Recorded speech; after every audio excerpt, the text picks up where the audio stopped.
بسم اللہ الرحمن الرحیم۔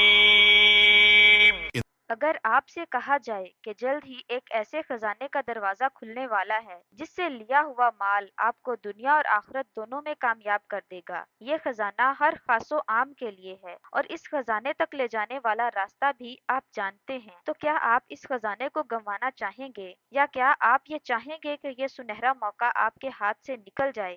میرے خیال سے بالکل نہیں۔ تو چلیے آپ کو بتاتے ہیں کہ وہ موقع کون سا ہے، وہ دن کون سا ہے۔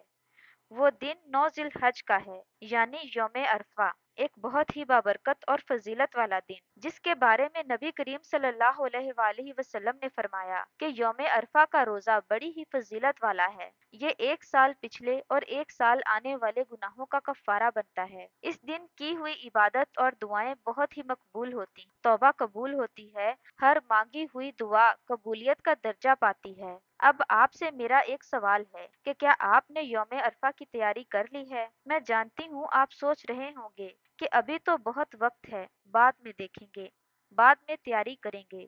نہیں، ابھی سے تیاری شروع کریں، ابھی سے دعاؤں کی فہرست بنائیں۔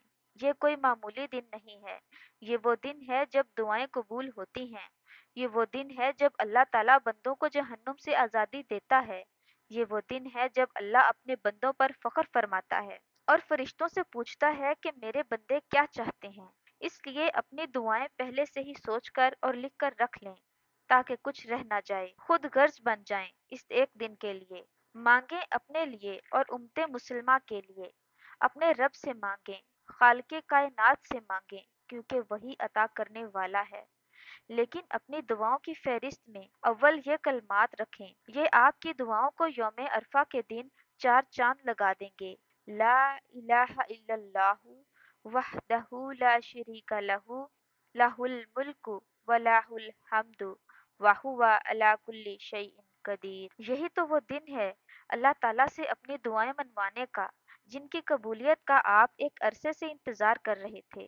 اللہ سے مانگیں، اس لیے نہیں کہ وہ عطا کرنے پر قادر ہے، بلکہ اس لیے کہ اس کے سوا کوئی عطا کرنے والا ہے ہی نہیں۔ اللہ سے دعا ہے کہ وہ اس بابرکت دن کی برکتیں ہم سب پر نازل فرمائے اور ہمیں گناہوں سے توبہ کرنے اور اپنی اصل کی طرف لوٹنے کی توفیق عطا فرمائے، آمین۔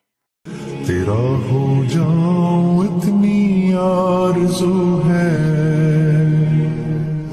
بس اتنی ہے تمنا، دل بدل دے۔